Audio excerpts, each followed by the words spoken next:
Hey everyone, it's Keelin and welcome back to my channel where I teach personal trainers professional etiquette and sales skills to maximize their business as a personal trainer. In today's video, I'm going to go over 7 common mistakes that personal trainers do in today's service industry that you should not be doing.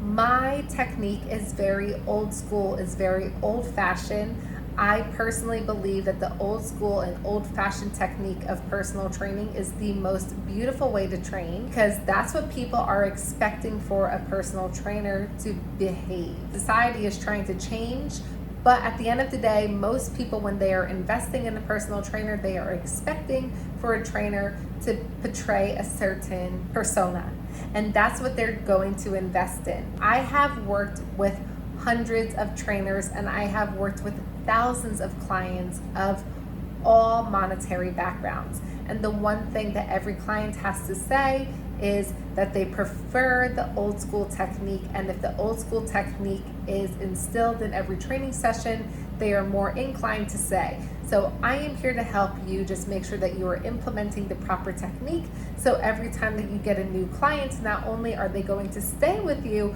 but they will potentially upgrade with you and also give you a mountain full of referrals. You are interested in learning the 7 typical mistakes that personal trainers do. Make sure you watch this video from start to finish so you don't miss a single one. And if you want to support my channel and help this channel grow, make sure you like this video.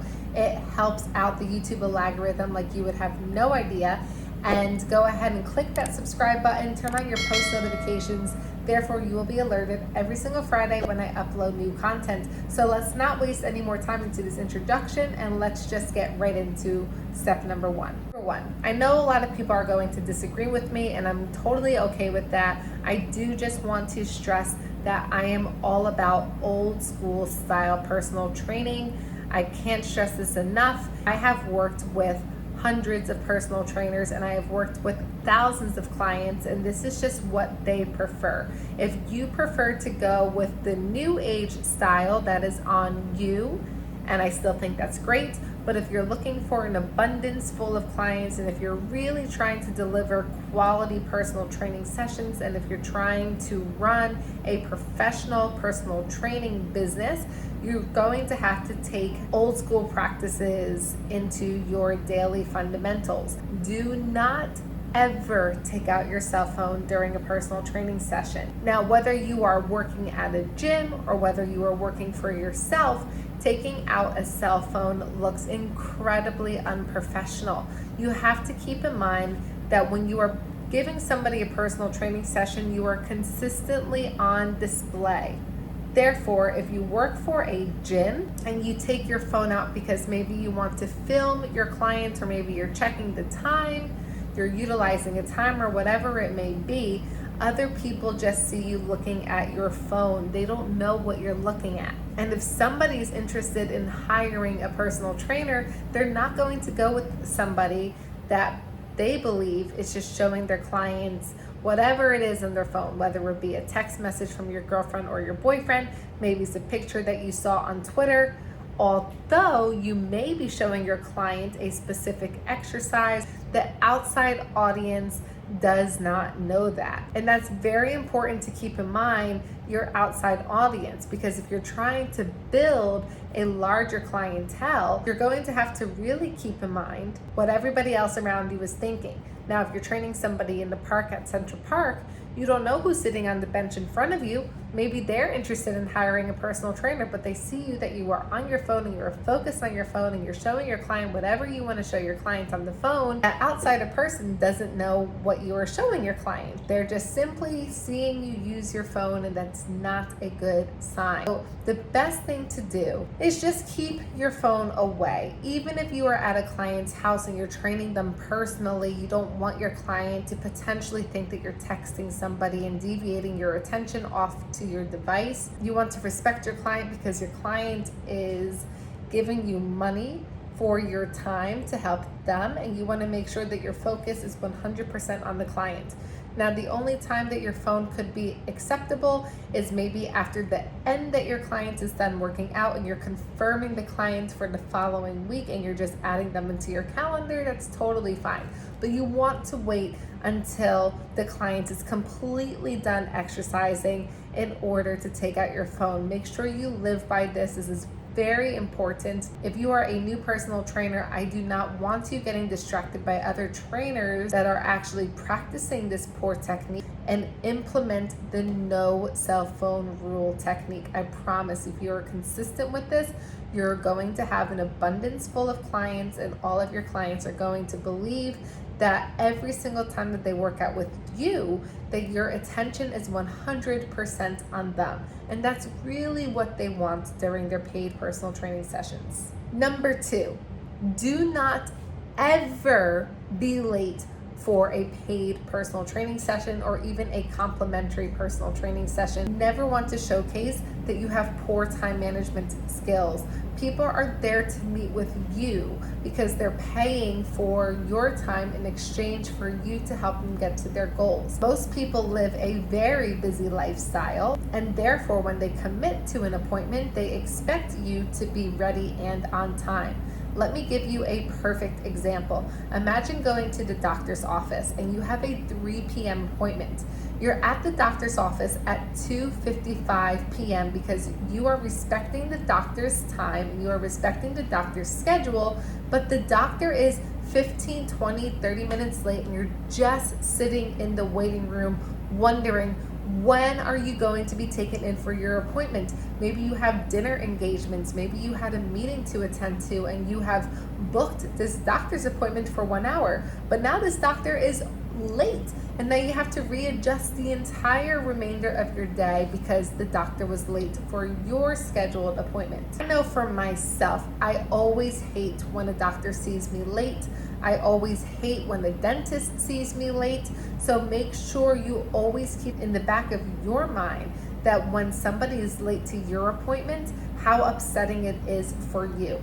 Now, you're probably not going to show this to the doctor. You're probably going to say, oh, it's okay, or you're probably never going to say anything at all. But keep that feeling in mind, that discouraging feeling that, man, I can't believe I'm still sitting here and waiting. You do not want your client to feel the same way about you.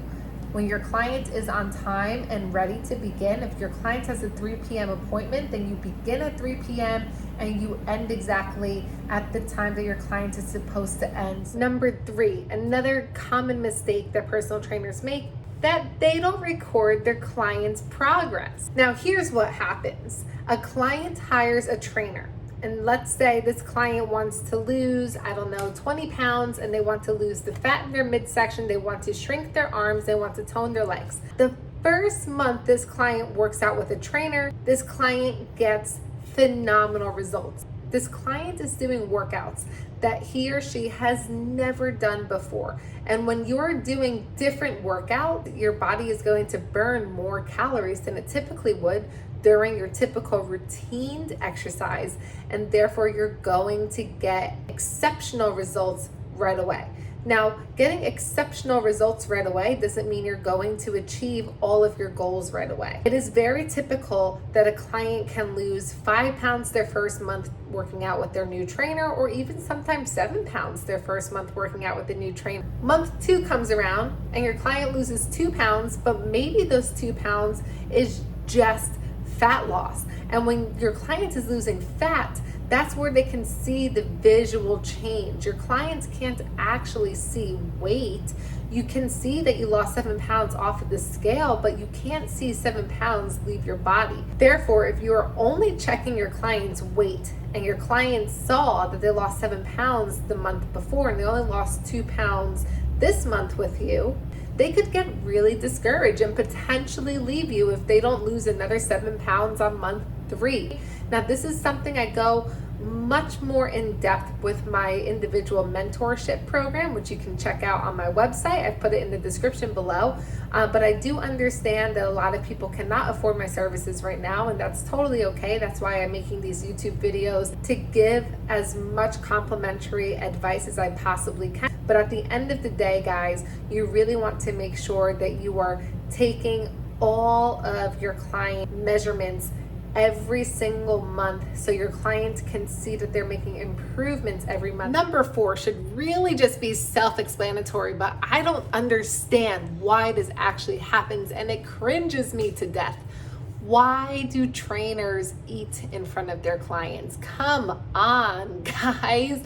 Do not eat in front of your clients. I don't care if it's a healthy nut bar. You need your focus to be 100% on the client. If your client has a question and you're in mid-chew, it doesn't look professional. Do not drink in front of your clients unless you just have a water bottle. A water bottle is totally acceptable, but come on, coffee is not acceptable. Juice is not acceptable. I have seen trainers eat burritos on the floor. Eating in general in front of a client is just not professional. Please don't do this. Make sure if you have to eat, you do this quickly before your next client comes or in any break that you have. Maybe a client's canceled or maybe you don't have a client at a specific time.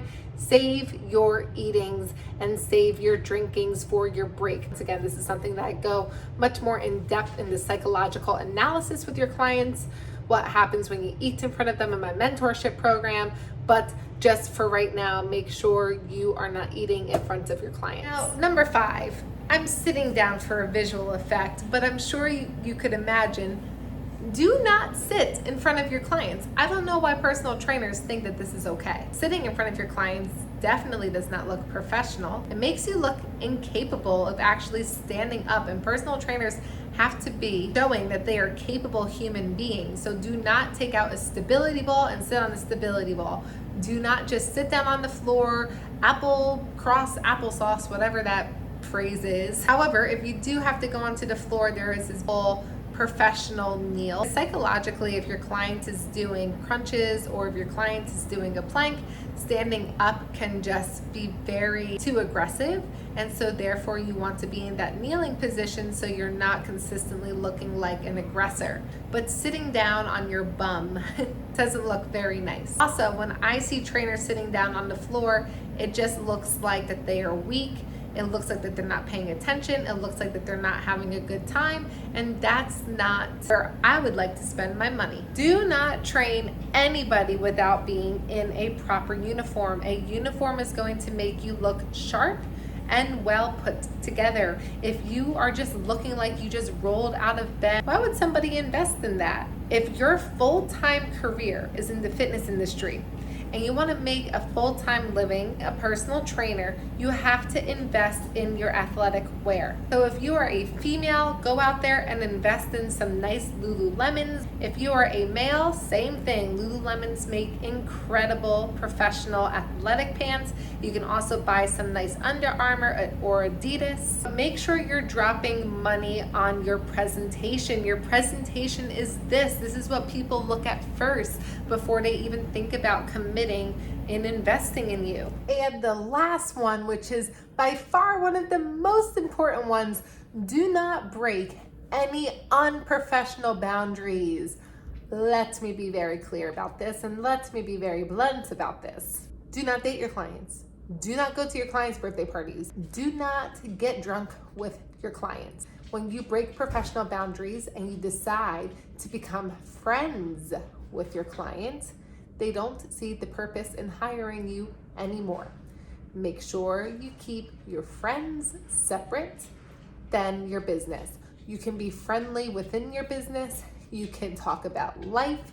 Your client can talk about life with you, but you cannot coincide a professional relationship with a friendly relationship. There is a crystal blue sea of diamonds. And all of the crystal blues are personal trainers, but there is the one rare diamond, and that is the red diamond. I highly encourage you to be the red diamond. Stand out from what everybody else is doing. Everybody else are making these mistakes, but not you. If you want to have a thriving career in the personal training industry, definitely do not make these mistakes. I promise you, not just from my years of being a personal trainer, but also I have been mentoring personal trainers for years. I have also talked with all sorts of types of clients that are incredibly wealthy, to clients who are just making it, to middle class clients, and they all say the same thing. I'm not telling you any information that isn't valid. I'm not telling you any information that I am just creating. I am telling you exactly what the clients want. I promise you, if you just implement these 7 mistakes to be non-negotiables in your business that you decide to not do starting today, you are going to be that red diamond in the sea of crystal clear diamonds. If you haven't yet, please make sure you like this video before you leave and smash that subscribe button and turn on your post notifications so I can see you again next Friday.